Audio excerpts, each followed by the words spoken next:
Civil war and the confrontation now between Madrid and the Catalan separatists here in Barcelona. Badly treated, unfairly treated, the world watching but not doing anything. The best way to do this is to ride this horse till I can't ride it anymore.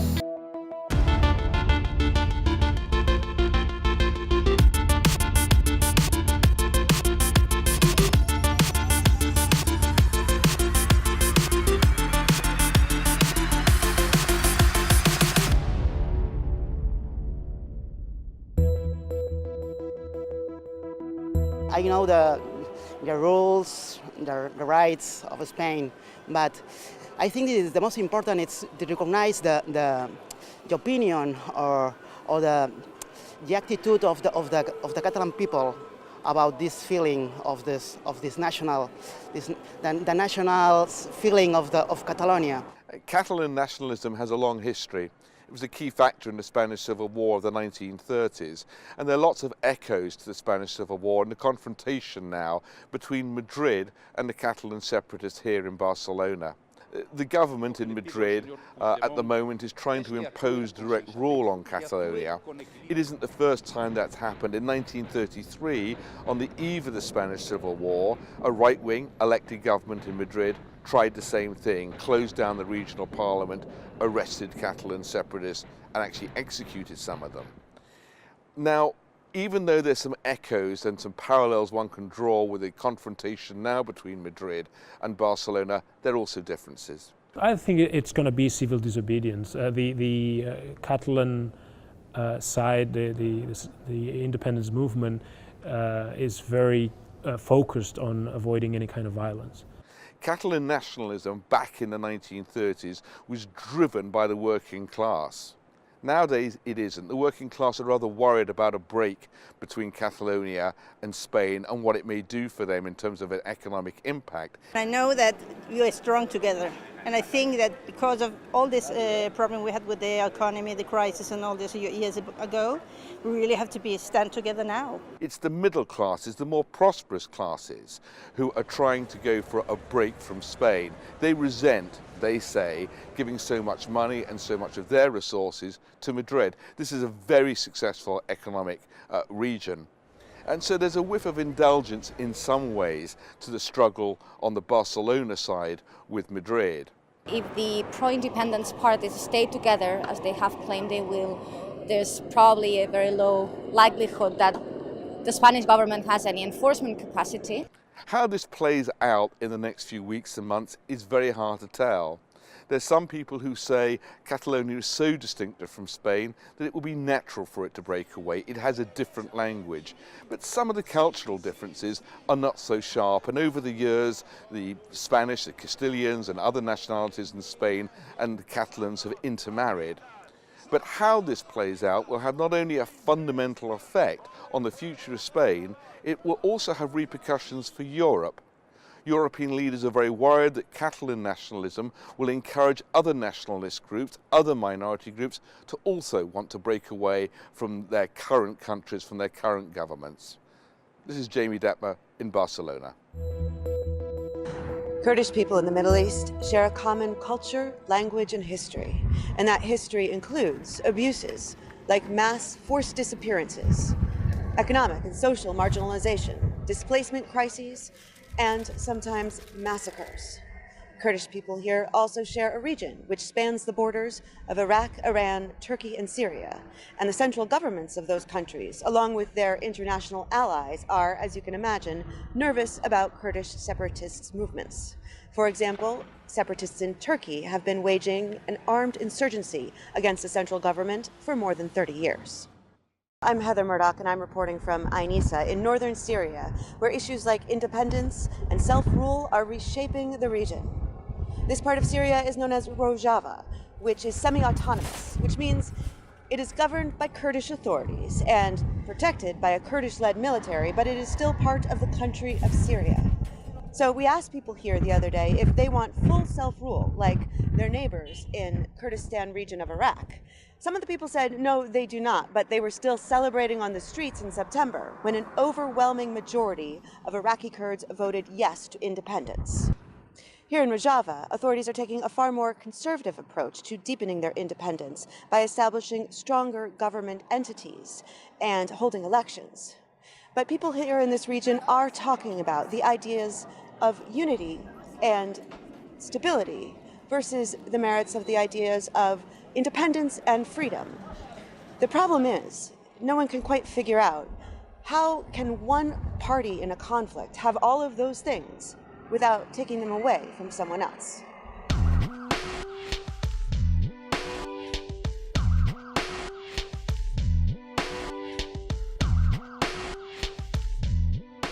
What we are seeing is an increase in the intensity of separatist movements, not necessarily their proliferation. Separatist movements tend to be incredibly persistent over time, so they die down in terms of their intensity, but they don't go away. So rather than seeing more and more movements, I would say that we're seeing movements that pre-existed become more intense and more demanding. It certainly seems that one successful movement would catalyze others to be more assertive. And research has shown that these movements are actually tightly networked and that they communicate with each other and they know what strategies separatist movements in other areas are employing and what's working. So I would say that the United States is generally consistent with the international community on this. States across the board respect the territorial integrity of other states. It's part of the system that lets states come together and cooperate. So this principle of territorial integrity and preserving territorial integrity is very important, and the United States as a principle tends to support it. And we've seen them do that both in Spain and in Iraq in the last month. When there's deviation, there are good reasons. There are also exceptions that we make in the context of conflict and for the purposes of peacemaking. So our support for secessionist movements, for instance, in South Sudan or in Kosovo, those specifically grew out of fighting wars and making peace. So the best examples are ones where you have mutual agreement in advance to dissolution. So cases like the Czech Republic and Slovakia, or like Serbia and Montenegro. Brexit is responding to similar global stimuli as other secessionist movements. Specifically when we look at Spain and Iraq, but also we've had secessionists in Cameroon and Nigeria that have been active. We have West Papua has been active in the same time period over the last 6 to 8 weeks. So it's really a global phenomenon. Central states are doing a poor job in managing demands for greater cultural rights and managing economic disparity. Central states respond to separatist movements as if they would. So central states that have more than one separatist movement, like in Spain, as you point out, they've got Basques and they've got the Catalans. And they're more likely to crack down on the Catalans so that the Basques don't take encouragement. This is not only a European phenomenon. This is a global phenomenon, and in this time period, this last 6 to 8 weeks, we've seen assertive separatists all over the world, right? So including in Cameroon and in Nigeria. Russia is a really interesting case here. They are the main global sponsor of both separatist movements and nationalists, extreme nationalist parties. And that conference that you mentioned was the second in a series. They had secessionists from all over the world, including from Texas and California. States are refusing to negotiate and rather addressing these demands for separatism with force. I think that's as much part of the problem as these claims against the state are. I think we would go farther by opening dialogue and encouraging dialogue. Skateboarding came into my life when I was around 16 years old. This skateboard right here is the passport to a global community.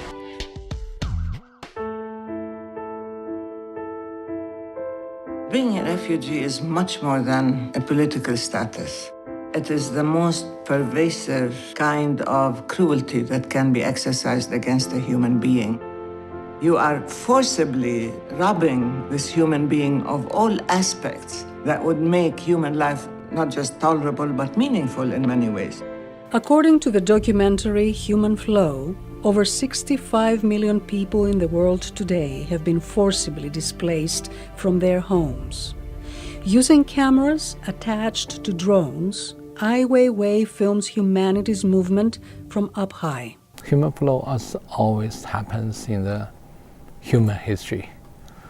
It's in many cases it's part of our humanity and our civilization. But the social anomaly of our times, says the filmmaker, is the effort by countries to stem that flow by preventing refugees from crossing borders and integrating into new societies. After a harrowing sea voyage and days of walking, many refugees from the Middle East make their way to northern Greece, only to be stopped on its border with Macedonia. Over 70 borders are built up their fences and walls and forbidden any refugee to passing through. So by doing that, they really not only stopped the lifeline of those refugees to trying to find a safe place, even just temporarily across the border and go to another location, but also put them in extreme dangerous condition. 2 months old and born here, but he didn't have any vaccination, no showering facilities. The hygienic situation is very bad. Ai's look at the refugee crisis is as intimate as it is global. داخل دریای دیدیم است. این خانمش جنازه شمیجه است. این بچهش جنازه شمیجه است امیاله. این دخترک شمیجه است. این بچه‌ک شام در دریاست. این برادرم سخی احمد است. Human Flow shows masses fleeing wars, religious persecution, and environmental disasters. Ai Weiwei warns if we don't save those people from displacement, entire generations, born without identity, prospects for a better life for a country, will be vulnerable to extremism and radicalization.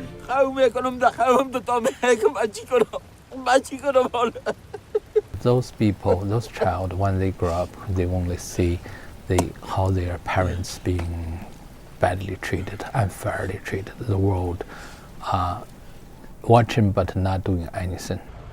کجا برم زندگیمو شروع کنم؟ نمیشه توی اینجا بشینم زندگی کنم. چند روز بخوام اینجا بتونم زندگی کنم. To see a real group of people come down is very different. You see the children, the women, and you see those elderly people, and they're tired. They're frightened, you know. There is a question about our humanity today and what kind of society we think the world is leading to, and what kind of future, you know, our children, you know, how they understand, you know, very essential values to really be tolerant or to give people a necessary help. What kind of image would remain in their mind? This is very hard to answer. Penelope Poulou, VOA News, Washington.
One of the things I'm the most proud of is being the first skateboarding envoy for the US government. We worked with the embassy in the Netherlands to engage the Syrian refugees who'd been granted asylum, and for some of those kids it was the first time they ever got to see skateboarding up close, and they all became immediate parts of the skateboarding community. I am the first professor of skateboarding and action sports here in the US, especially at a major university, USC. I've been studying skateboarding in my undergrad and then my master's program, which is in public diplomacy, and looking at how skateboarding can be used as a tool for cultural diplomacy. So when it came time to bring the class together, they knew that I'd been working out in the field in Cuba and Brazil and South Africa, and that we were trying to find new ways to engage youth all over the world. Cuba Skate is our nonprofit that's based in DC and here in LA, and what we do is we bring boards back and forth to the kids that are in Cuba, and we also promote educational exchange between the skaters that are here, skaters globally, and the skaters that are in Cuba. One of the first things that skateboarding teaches you is how to persevere. If you fall down, you get back up and you work on things until you feel you've completed them. The other thing that skateboarding teaches you is to build a family and to build a community. That's amazing because most sports don't do that. One of the things that people don't realize is that skateboarding was very, very hard for me when I first got started. I didn't have access to money to buy lots of skateboards, so I had to literally piece together boards from parts all over the building. For me, it's something I fought to do my whole life. My mom actually didn't want me to skate when I first got started because she was worried that maybe I would get hurt or something would happen to me. Things have gone along really well, and she's always supported me and always loved everything I've got done in skate. The skateboarding diplomacy project that we did with the Netherlands was so successful that the State Department has asked me to decide what other countries we should work on. So we're creating a plan right now to take skateboarding globally as an envoy. Skateboarding to me is freedom, it's family, it's a way of life. The best way to do this is to ride this horse till I can't ride it anymore.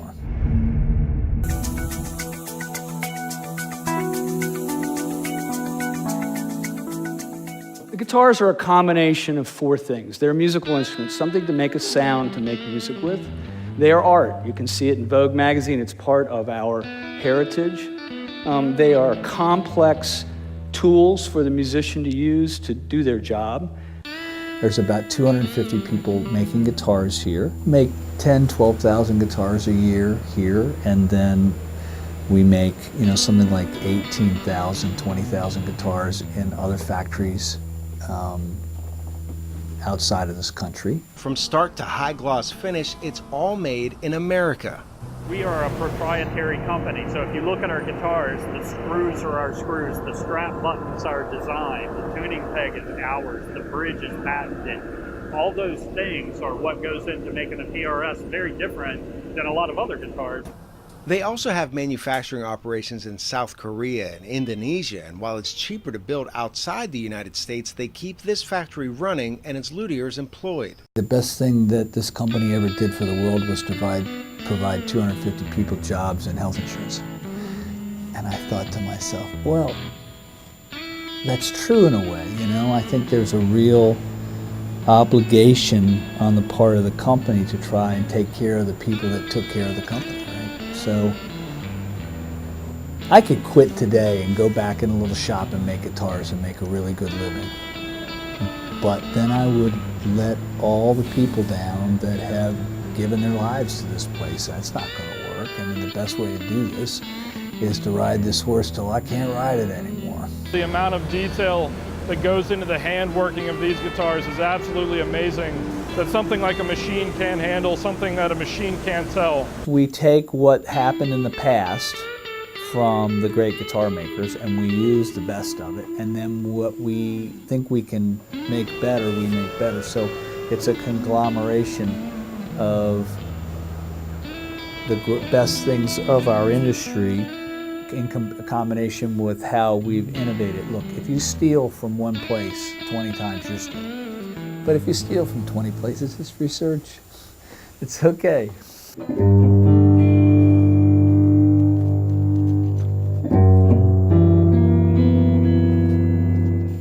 If you sit on the couch with a magic guitar, you're in no pain. and when you put it away, there's no hangover. That's really good drugs. That's just all flavors are good.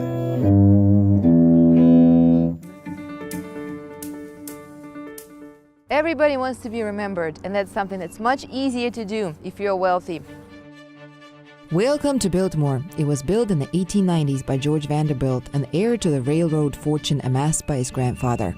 The manor has 255 rooms and 65 fireplaces. Its opulence was a sign of the times, an era where the very rich owned a third of the nation's wealth, while 40% of Americans lived in poverty. George Vanderbilt wanted to impress visitors, not only with the building, but also its contents. Visitors today appreciate his efforts.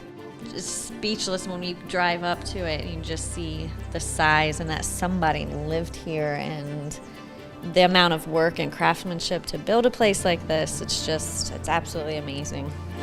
This is the banquet hall. It has 7-foot story-high ceilings and Flemish tapestries from the mid-1500s. This is where the Vanderbilts would have big dinner celebrations, anything formal. Biltmore now hosts concerts and exhibitions.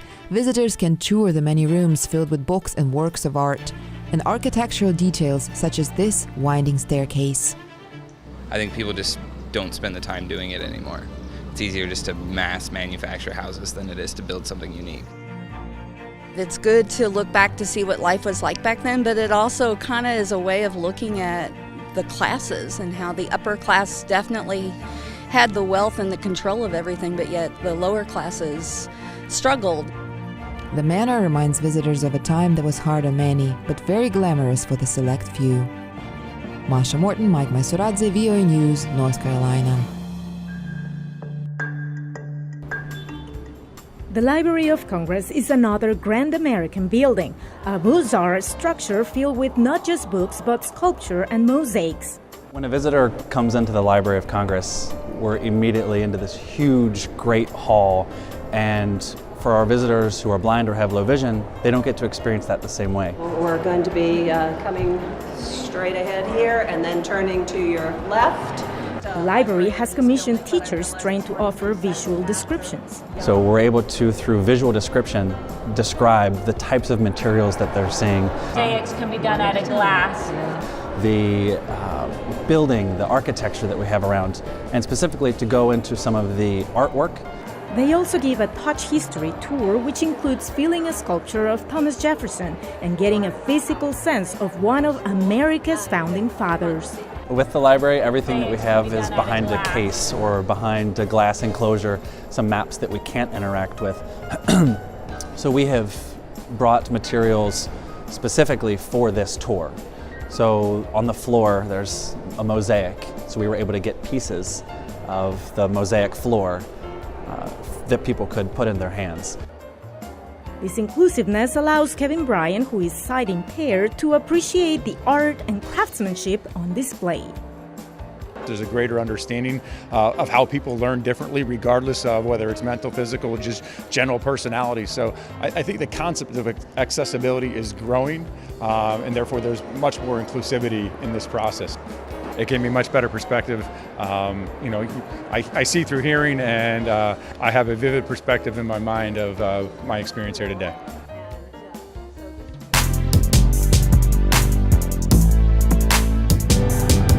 It is a moment every aspiring baseball player strives for. That first major league appearance.